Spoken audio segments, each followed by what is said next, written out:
అందరికీ నమస్కారం. ఈరోజు నిన్న జరిగినటువంటి పార్లమెంటు సమావేశంలో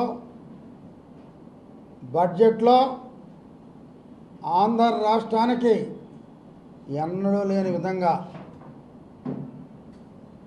బ్రహ్మాండంగా నిధులు ఇవ్వటం ఇది చంద్రబాబు నాయుడు గారికి ఆయన ఉన్న అనుభవం, ఆయనకున్న తెలివి, ఆయనకున్న ఆలోచనతో పాటు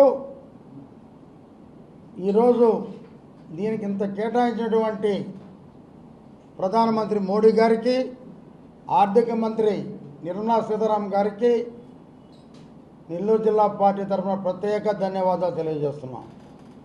ఈ ఘనత అనుభవపరుడైనటువంటి చంద్రబాబు నాయుడు గారిది. మరి గత 5 ఏళ్ల పరిపాలనలో ఈ రాష్ట్రాన్ని 25 సంవత్సరాల వెనక్కి పంపిన ఘనత జగన్మోహన్ రెడ్డిది, లెవన్ రెడ్డి గారిది. ఎన్నోసార్లు ఢిల్లీకి వెళ్ళావు, ప్రత్యేక హోదా సాధిస్తాను, 20 సీట్ల పైన ఎంపీలు ఇవ్వమన్నావు, 20 సీట్ల పైన నీకు ఎంపీలు ఇచ్చారు. నీ 5 ఏళ్లలో ఏ రోజైనా ప్రత్యేక హోదా అడిగావా? కేంద్రానికి నుంచి మా రాష్ట్రానికి నిధులు కావాలి అని అడిగావా? మరి భారతదేశంలో ఎక్కడా లేని విధంగా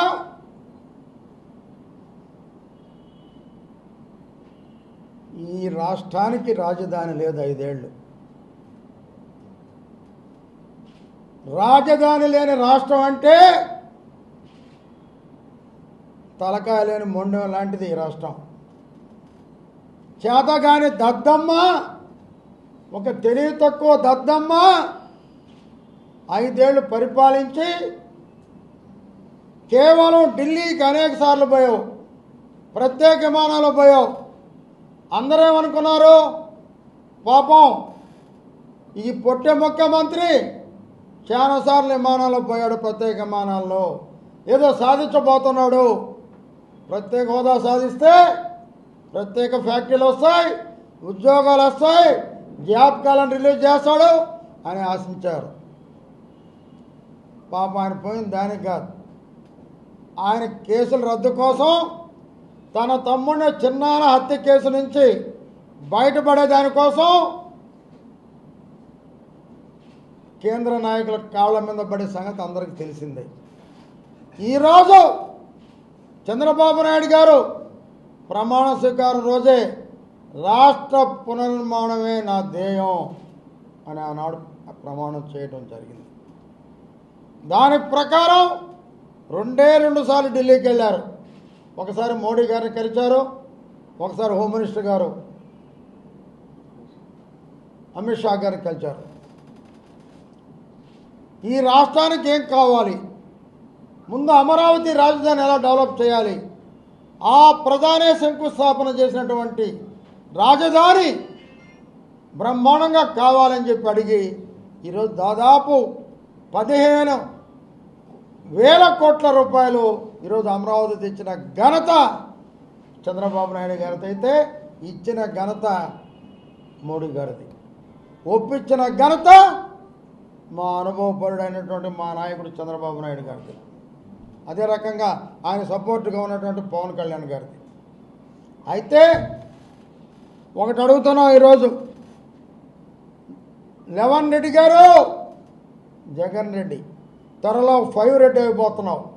5 రెడ్డి అంటే 6 ఎమ్మెల్యేలు వెళ్ళిపోతున్నారు నీకు. నువ్వు ఎంత తెలివి తక్కువడు అంటే, ప్రతిపక్ష నాయకుడు హోదా కావాలని నువ్వు హైకోర్టుకు పోయావంటే నువ్వు తెలివి తక్కువ దద్దమ్మ కాక ఏంటని అడుగుతున్నా. ప్రజలే నువ్వు పనికిరావు, ప్రతిపక్ష నాయకుడిగా నువ్వు అసలు అనర్హుడివి అని తీర్పిచ్చి తరిమి కొడితే సిగ్గు లేకుండా మళ్ళీ హైకోర్టుకు పోయావు. అసెంబ్లీకి ఒక రూల్ లేదా? ఇంత పర్సంటేజ్ ఉంటేనే ప్రతిపక్ష హోదా ఉంటుందని తెలియదా? దీని కోర్టుకి సంబంధం ఏంటి? సిగ్గు లేని జగన్మోహన్ రెడ్డి. ఈరోజు సిగ్గు తెచ్చుకో. మొదటి నుంచి చెప్తున్నాం మేము, నీకు పరిపాలన అనుభవం లేదు.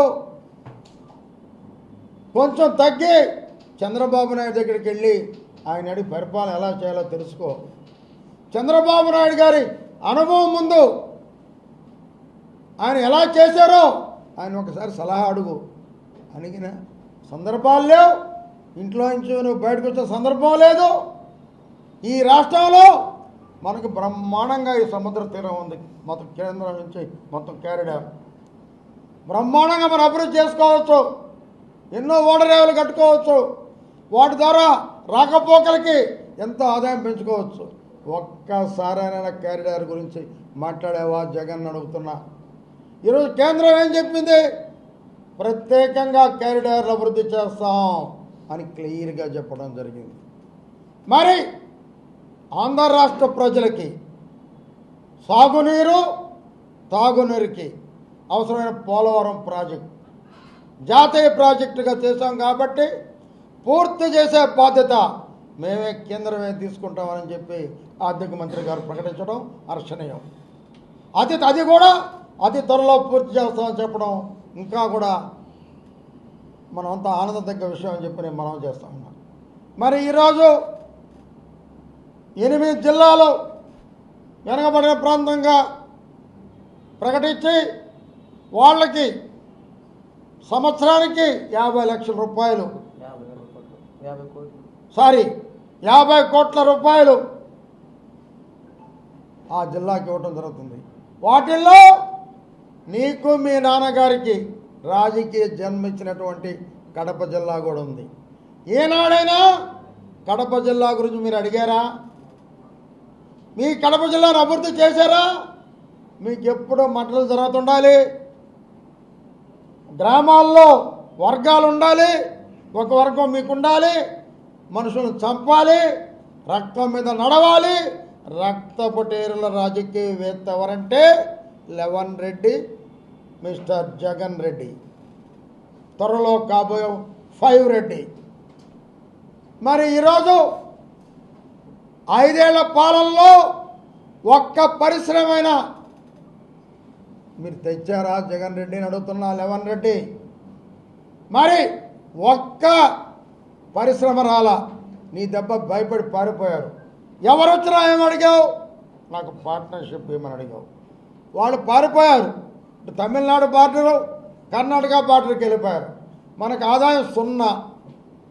మరి ఈరోజు ఎన్ని పరిశ్రమలు వచ్చినా రాయితీలు ఇస్తాం, రాష్ట్ర ప్రభుత్వాలు సహకరిస్తాం, రాష్ట్ర ప్రభుత్వ ఆదాయం పెంచుతాం అని ఈరోజు చెప్పారంటే కేవలం మా చంద్రబాబు నాయుడు గారి అటువంటి సమర్థత,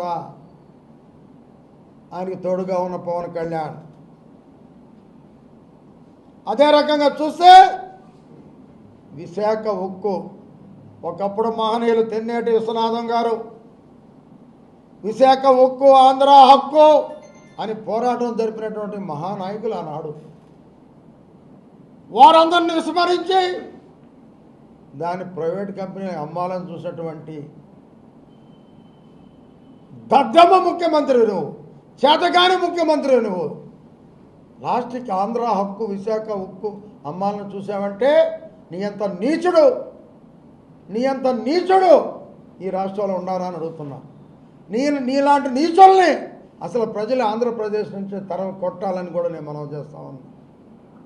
మరి ఈరోజు కేంద్రం మా చంద్రబాబు నాయుడు అడగంగానే విశాఖ ఉక్కుని మనం కాపాడుకోవాలి. పెద్దలు ఆనాడు పోరాటం చేసి సాధించినటువంటి విశాఖ ఉక్కు 620 కోట్ల రూపాయలు దానికి శాంక్షన్ చేసిన ఘనత మా ప్రీతమ నాయకుడు చంద్రబాబు నాయుడు గారు. మరి దాన్ని అమ్మాలని చూసినటువంటి దుర్బుద్ధి ఈ లెవన్ రెడ్డిది, ఈ జగన్ రెడ్డిది. మరి అదే పరిపాలనా దక్షత అంటే, అదే పరిపాలన అంటే ఈరోజు ప్రజలు ఏది ఆశించారో ఈ రాష్ట్రం 20 ఏళ్ళు వెనకపోయింది జగన్మోహన్ రెడ్డి పరిపాలనలో. ఈ లెవన్ రెడ్డి పరిపాలనలో దాన్ని తిరిగి పునర్నిర్మించాలన్నా, ఈ రాష్ట్రం అభివృద్ధి చెందాలన్నా, ఈ రాష్ట్రం రాజధాని కావాలన్నా చంద్రబాబు ఒక్కడే సమర్థుడని పవన్ కళ్యాణ్, చంద్రబాబు, బీజేపీ ప్రభుత్వాలకి ఎన్డీఏ దానికి ఈరోజు ఓటేసి చంద్రబాబుని అత్యధిక మెజార్టీతో ముఖ్యమంత్రి చేయడం జరిగిందని చెప్పి మనం చేస్తూ ఉన్నాం.